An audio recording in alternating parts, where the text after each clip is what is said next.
వీరబ్రహ్మేంద్ర స్వామి జీవితంలో ఎన్నో మహిమలు జరిగాయి. ఆ అద్భుత మహిమలు ఏంటో ఈ వీడియోలో పూర్తిగా తెలుసుకుందాం. సృష్టి మొత్తం కాలం ఆధీనంలో ఉంటుంది. మహాజ్ఞానులకు, యోగులకు మాత్రమే భవిష్యత్తు గురించి జ్ఞానం ఉంటుంది. అటువంటి యోగి శ్రీ పోతులూరి వీరబ్రహ్మేంద్ర స్వామి. అందువల్లే ఈయన చెప్పిన కాలజ్ఞానం ఎంతో ప్రాచుర్యాన్ని పొందింది. బ్రహ్మంగారి కాలజ్ఞానంలో ఎప్పటికే కొన్ని సంఘటనలు జరగటం, ఏదైనా వింత జరిగితే అది బ్రహ్మంగారి కాలజ్ఞానంలో వివరించారు అని చెప్పటం పరిపాటి. వీరబ్రహ్మేంద్ర స్వామికి వీరంబొట్లయ్య అనే పేరు కూడా ఉంది. ఈయన పెంపుడు తండ్రి వీరభోజ్యాచార్యులు, పెంపుడు తల్లి వీరపాపమాంబ. వీరబ్రహ్మేంద్ర స్వామికి 8 సంవత్సరాల వయసు వచ్చేసరికి అపారమైన జ్ఞానం ఏర్పడింది. అంత చిన్నపిల్లవాడిగా ఉన్న సమయంలో కూడా ఆధ్యాత్మికం గురించి ఎక్కువగా ఆలోచిస్తూ ఇతరులతో చాలా తక్కువగా మాట్లాడుతుండేవాడు. జగద్గురు ఆదిశంకరాచార్యుల వారిలాగే వీరబ్రహ్మేంద్ర స్వామి కూడా వివిధ విషయాలపై తాను జ్ఞానాన్ని సంపాదించుకోవటమే కాక ఇతరులకు ఆ జ్ఞానాన్ని చెప్పేవారు. కొంతకాలానికి పెంచిన తండ్రి మరణిస్తాడు. అలా తండ్రి మరణించగానే తల్లి అనుమతి తీసుకొని వివిధ ప్రదేశాలను సందర్శించి జ్ఞానాన్ని పొందాలని నిర్ణయించుకుంటాడు. కానీ తల్లి పుత్రప్రేమ వల్ల వెళ్ళవద్దు అంటుంది. అప్పుడు తల్లికి వివిధ విషయాల గురించి చెప్తూ ఇలా చెప్పసాగాడు. తల్లి, అశాశ్వతమైన ఈ దేహం కోసం, బంధాలు అనుబంధాల కోసం ప్రతి క్షణం తప్పించటం వృధా ప్రయాస.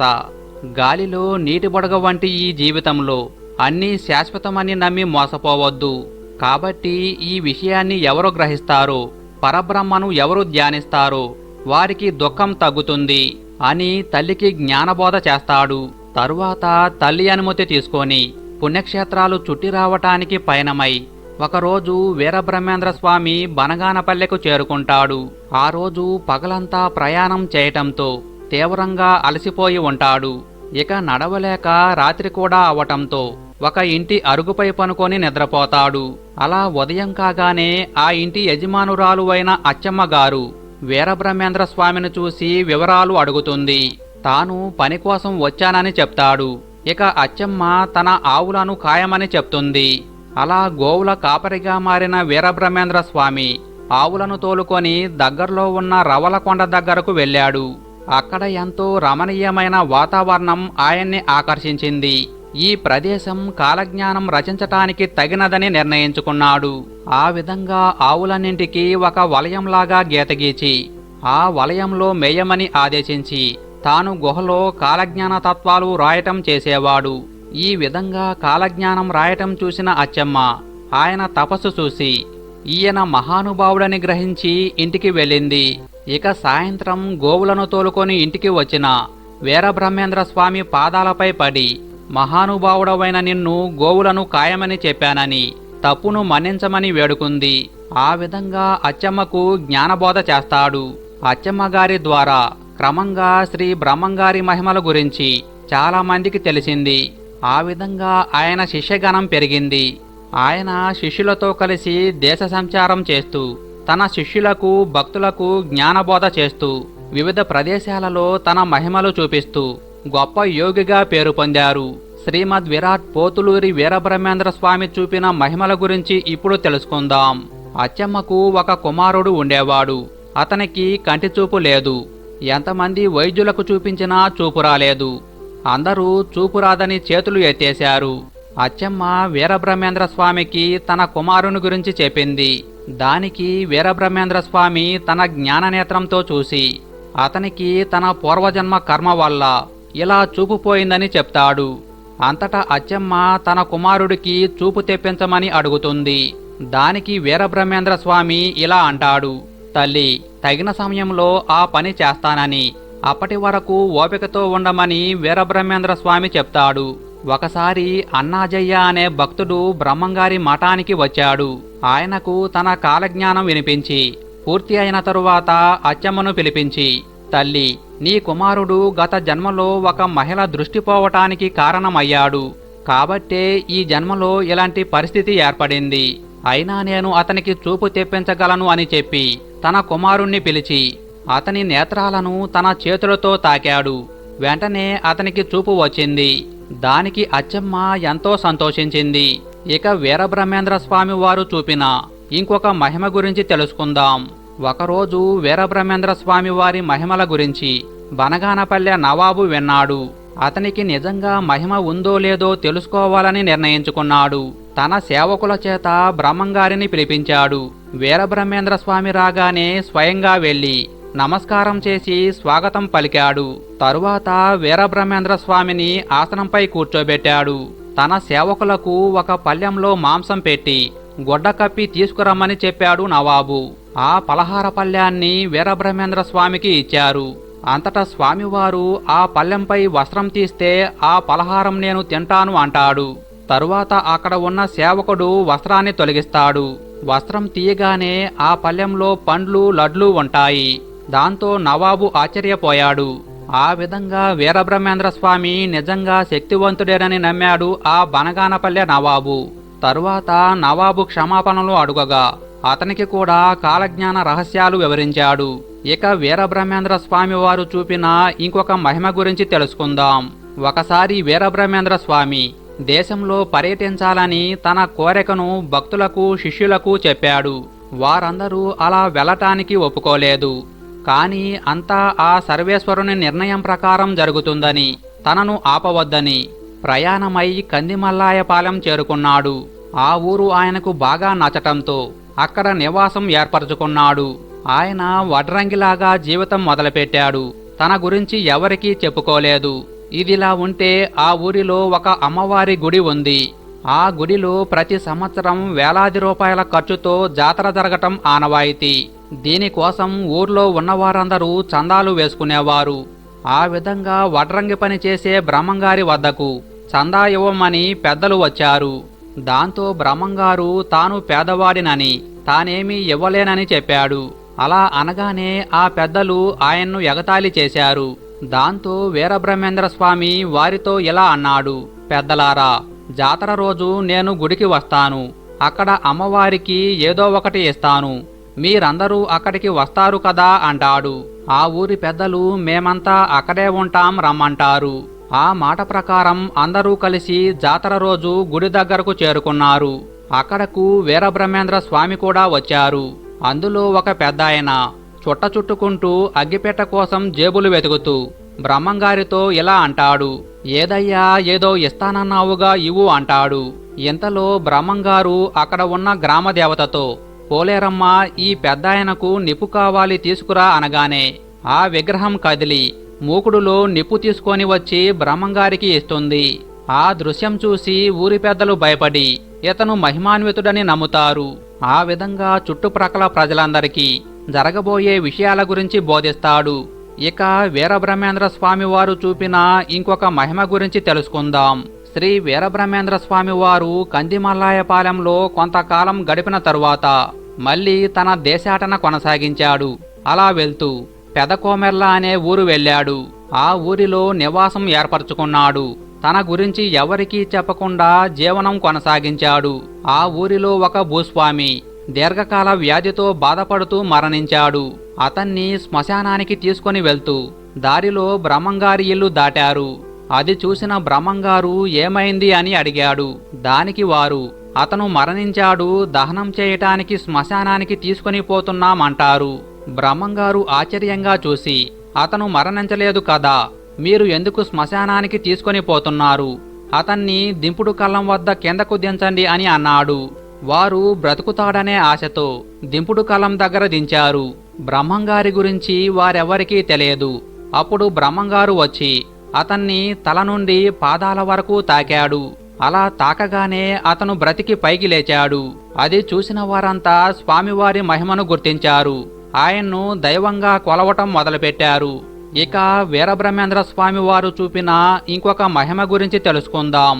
వీరబ్రహ్మేంద్ర స్వామి వారి మహిమలు తెలిసి ఊర్లో కొందరు సహించలేక ఎగతాళి చేయాలని నిర్ణయించుకున్నారు. ఒక బ్రతికి ఉన్న వ్యక్తిని పాడ మీద పనుకోబెట్టి బ్రహ్మంగారి దగ్గరకు తీసుకువెళ్లి బ్రతికించమన్నారు. అంతటా బ్రహ్మంగారు అతన్ని తాకి నాడి చూడగానే బ్రతికే ఉన్నాడు. ఇదంతా ఆకతాయిల పని అనుకోని చనిపోయిన వ్యక్తిని ఎలా బ్రతికించగలం, శ్మశానానికి తీసుకొని పోండి అన్నాడు. వాళ్ళు వీరబ్రహ్మేంద్ర స్వామిని అవమానించాలని చనిపోయినట్లు నటిస్తున్న వ్యక్తి కట్లు విప్పి లేపారు. కాని అతను లేవలేదు. అతను నిజంగానే చనిపోయాడు. నిజంగా చనిపోవటంతో దానికి వారు భయపడి వీరబ్రహ్మేంద్ర స్వామి దగ్గరకు వెళ్లి చేసిన తప్పు క్షమించమని వేడుకొనగా అంతటా బ్రహ్మంగారు వారికి కొన్ని మంచి మాటలు చెప్పి చనిపోయిన వ్యక్తి తలను పట్టుకోగానే ఆ వ్యక్తి ప్రాణాలతో లేచాడు. అంతటా ఆ గ్రామస్తులు బ్రహ్మంగారి మహిమను తెలుసుకొని ఎంతో సంతోషించారు. ఇక వీరబ్రహ్మేంద్ర స్వామి వారు చూపిన ఇంకొక మహిమ గురించి తెలుసుకుందాం. ఒకసారి బ్రహ్మంగారు శిష్యులతో కలిసి తన ప్రయాణాన్ని కొనసాగిస్తున్నారు. అలా ప్రయాణిస్తూ బాగా అలసిపోయి ఒక ప్రదేశంలో ఆగారు. అప్పుడు బ్రహ్మంగారు ఒక శిష్యునితో మరికొద్ది సేపట్లో ఒక అద్భుతం జరగబోతుందని తెలియజేశాడు. అంతలో ఇద్దరు భార్యాభర్తలు దూరంగా కనిపించారు. వారిని చూసి వీరబ్రహ్మేంద్ర స్వామి శిష్యుడు సిద్ధయ్యతో మరియు అందరి శిష్యులతో కలిసి వారి దగ్గరకు వెళ్ళాడు. అక్కడికి వెళ్లి చూడగా ఒక బ్రాహ్మణ స్త్రీ కుష్ఠరోగి అయిన తన భర్త కనిపించారు. తన భర్తను ఒడిలో ఉంచుకొని ఏడుస్తూ కనిపించింది. అప్పుడు వీరబ్రహ్మేంద్ర స్వామి, ఏమమ్మా, మీరు ఎక్కడి నుండి వచ్చారు, ఎక్కడికి వెళ్తున్నారు, ఈ వ్యాధి ఎలా వచ్చింది అని వివరాలు నాకు చెప్పండి అని అన్నాడు. ఆ బ్రాహ్మణ స్త్రీ జరిగిందంతా వివరించింది. దాంతో స్వామివారు, ఇక మీ కష్టాలన్నీ పోయినట్లే. మీ గత జన్మ పాపం వల్ల ఈ వ్యాధిని భర్తకు సోకింది. మిమ్మల్ని నేను ఆ పాపం నుండి విముక్తి చేస్తాను అని చెప్పాడు. తరువాత కుష్ఠరోగిని తన చేతితో తాకాడు. దాంతో ఆ బ్రాహ్మణుడి కుష్ఠవ్యాధి పూర్తిగా తగ్గిపోయింది. తరువాత ఆ దంపతులకు పంచాక్షరీ మంత్రం ఉపదేశించి జపించమని చెప్పాడు. దాంతో వారు, స్వామి, మాకు మీరు చేసిన ఉపకారం ఎప్పటికీ మర్చిపోము. మీరు మా ఊరికి మాతో పాటు రావాలి. మా ఊరి వారందరికీ జ్ఞానాన్ని కలిగించాలి అన్నారు. దానికి వీరబ్రహ్మేంద్ర స్వామి, ఇప్పుడు నేను దేశ పర్యటనలో ఉన్నాను. తగిన సమయం వచ్చినప్పుడు పిలవకుండానే మీ ఊరికి వస్తాను అని బదులిచ్చి వారిని పంపించాడు వీరబ్రహ్మేంద్ర స్వామి. ఇక వీరబ్రహ్మేంద్ర స్వామి వారు చూపిన ఇంకొక మహిమ గురించి తెలుసుకుందాం. వీరబ్రహ్మేంద్ర స్వామి తన దేశ సంచారంలో భాగంగా ఒకరోజు నంద్యాల చేరుకున్నారు.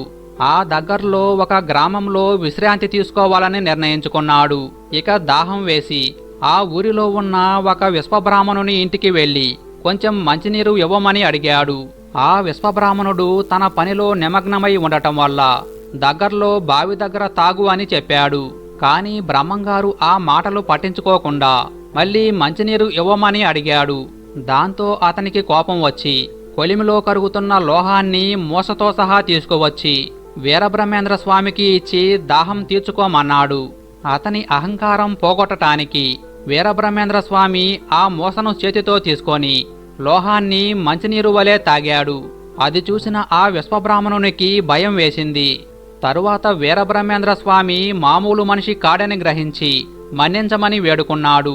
దానికి వీరబ్రహ్మేంద్ర స్వామి చిరునవ్వు నవ్వి, నాకు ఎవరి మీద అహంకారం ఉండదని, కేవలం అజ్ఞానం మీద అహంకారం ఉందని చెప్పాడు.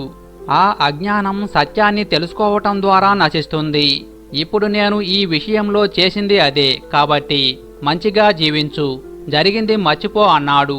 అంతటా అతను, నా అజ్ఞానాన్ని తొలగించి నాకు జ్ఞానబోధ చేసినందుకు ఎంతో ధన్యుడను అయ్యాను. నన్ను మీ శిష్యుడిగా స్వీకరించమని వేడుకొనగా దానికి వీరబ్రహ్మేంద్ర స్వామి సరేనని ఒప్పుకున్నాడు. ఇక వీరబ్రహ్మేంద్ర స్వామి వారు చూపిన ఇంకొక మహిమ గురించి తెలుసుకుందాం. శ్రీ పోతులూరి వీరబ్రహ్మేంద్ర స్వామి తన పర్యటనలో భాగంగా విజయవాడ చేరి కృష్ణానది తీరాన ఉన్న కనకదుర్గమ్మను దర్శించుకొని ఆ తరువాత అక్కడ నుండి బయలుదేరి రాజమండ్రి, వరంగల్ తిరిగారు. వరంగల్ నుండి హైదరాబాద్ చేరారు. అప్పటికే హైదరాబాద్ నవాబు బ్రహ్మంగారి గురించి తెలుసుకున్నాడు. వీరబ్రహ్మేంద్ర స్వామితో మాట్లాడాలని అనుకున్నాడు. స్వామివారు హైదరాబాద్ వచ్చారని తెలుసుకొని తాను ఆయనతో మాట్లాడాలని కోరుతూ కబురు పంపారు. హైదరాబాద్ నవాబు ఆహ్వానం మేరకు వీరబ్రహ్మేంద్ర స్వామి నవాబును కలిశారు. అక్కడకు రాగానే నవాబు బ్రహ్మంగారితో ఇలా అన్నాడు, నాకు నీపై నమ్మకం లేదు. నీవు జ్ఞానివి అయితే అయి ఉండవచ్చు, కాని దైవాంశ సంభూతునిగా నమ్మలేనని, నాకు మీరేమైనా మహిమలు చూపితే భక్తునిగా మారతానని అంటాడు. మహిమలు ప్రచారం చేసుకోవటం స్వామికి ఇష్టం లేకపోయినా తన శక్తిని చూపాలని నిర్ణయించుకున్నాడు. ఒక గిన్నెలో నీటిని తెప్పించమని నవాబుకు ఆదేశించాడు. సేవకుడు తెచ్చిన నీటిని ప్రమిదలో పోయించాడు. తర్వాత ఆ ప్రమిదను వెలిగించాడు. ఆ ప్రమిద దివ్య కాంతులతో వెలిగింది. అది చూసిన నవాబు ఎంతో ఆశ్చర్యపోయాడు. తరువాత నవాబు క్షమించమని వేడుకొని భక్తుడిగా మారిపోయాడు. ఇక వీరబ్రహ్మేంద్ర స్వామి వారు చూపిన ఇంకొక మహిమ గురించి తెలుసుకుందాం.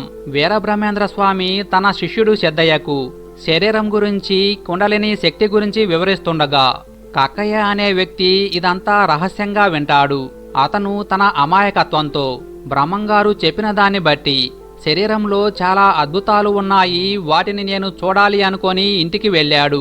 అక్కడ నిద్రిస్తున్న తన భార్య శరీరాన్ని కత్తితో నరికివేశాడు. అందులో తనకు ఏదైనా అద్భుతం కనపడుతుందేమోనని చూశాడు. కక్కయ్యకు రక్తమాంసాలు తప్ప ఏమీ కనపడలేదు. దాంతో అయ్యో, వారిద్దరి మాటలు విని నా భార్యను చంపాను. నాకు దేవుళ్ళు ఎవరూ కనిపించలేదు. పైగా నా మంచిని కోరే నా భార్య ప్రాణం తీశాను. దీనంతటికీ కారణం బ్రహ్మంగారే. ఇదంతా చెప్పి అతన్ని నిలదీస్తానని వీరబ్రహ్మేంద్ర స్వామి దగ్గరకు వెళ్లి జరిగిందంతా వివరించి ఆయన్ను దూషించటం మొదలుపెట్టాడు. కక్కయ్య అజ్ఞానానికి జాలిపడి బ్రహ్మంగారు ఇలా అన్నారు: కక్కయ్య, నేను చెప్పినదేది అసత్యం కాదు. దానికి రుజువు మరణించిన నీ భార్యను నేను బ్రతికిస్తాను అని అతని వెనుకాలే ఇంటికి వెళ్ళాడు. కక్కయ్య ఇంటికి చేరిన తరువాత కక్కయ్య భార్య శరీరంపై మంత్రజలం చల్లాడు. ఆశ్చర్యంగా ఆమె వెంటనే బ్రతికింది. ఇదంతా చూసిన కక్కయ్య బ్రహ్మంగారి కాళ్ళ మీద పడ్డాడు. నన్ను క్షమించండని, నన్ను శిష్యుడిగా చేర్చుకోండని బ్రతిమలాడగా అతన్ని మంచిగా జీవించమని చెప్పి దేశ పర్యటనకు బయలుదేరాడు. ఇక వీరబ్రహ్మేంద్ర స్వామి వారు చూపిన ఇంకొక మహిమ గురించి తెలుసుకుందాం. వీరబ్రహ్మేంద్ర స్వామి తన దేశ సంచారంలో భాగంగా ఒకరోజు సిద్ధయ్య మరియు శిష్యులతో బండిలో నెమ్మదిగా అరణ్య మార్గంలో వెళ్తున్నారు. అక్కడ అరణ్య మార్గంలో 9 మంది దొంగలు దారిన పోతున్న బాటసారులను దోపిడీ చేస్తూ చంపేస్తూ ఉండేవారు. అందువల్ల ఆ మార్గంలో ఎవరూ ప్రయాణించరు. ఇక ఇలా ప్రయాణిస్తున్న వీరబ్రహ్మేంద్ర స్వామి మరియు శిష్యులు ఆ బందిపోటు దొంగల్ని చూసి బండిని ఆపివేశారు. ఇక దొంగలు కర్రలు ఎత్తి స్వామివారిపైకి పోయారు. ఇక స్వామివారు వారిని చూడగా వారు ఎత్తిన చేతులు అలానే ఉండిపోయాయి. అది చూసిన వీరబ్రహ్మేంద్ర స్వామి బండి దిగి వారందర్నీ తీసుకురమ్మని సిద్ధయ్యకు చెప్పాడు. సిద్ధయ్య అందర్నీ నెట్టుకుంటూ స్వామి వద్దకు చేర్చాడు. వీరబ్రహ్మేంద్ర స్వామి దొంగలందర్నీ స్వయంగా తాకి వారి చేతులను కిందకు దించాడు. అంతటా వీరబ్రహ్మేంద్ర స్వామి వారితో, నన్ను కొట్టి ఈ బండిలో ఉన్న ధనాన్ని తీసుకొని పోండి అన్నాడు. వారికి నోటమాట పడిపోయి మాటలు కూడా రాలేదు. అంతటా వీరబ్రహ్మేంద్ర స్వామి వారి నోట్లో విభూది వేశాడు. మాటలు రాగానే వారు క్షమించమని వేడుకొనగా వారిని వదిలివేసి మంచి బుద్ధితో బ్రతకమని చెప్పి దేశాటనకు వెళ్ళాడు. కాబట్టి వీరబ్రహ్మేంద్ర స్వామి వారు ఇలా ఎన్నో మహిమలు చూపి అందరికీ ఆదర్శంగా నిలిచి ప్రజలకు భవిష్యత్తును తెలిపే కాలజ్ఞాన బోధలు చేశారు. శ్రీ పోతులూరి వీరబ్రహ్మేంద్ర స్వామి వారు చెప్పిన ప్రతి మాట ఇప్పటికీ జరుగుతుండటం అందర్నీ ఆశ్చర్యానికి గురిచేస్తుంది.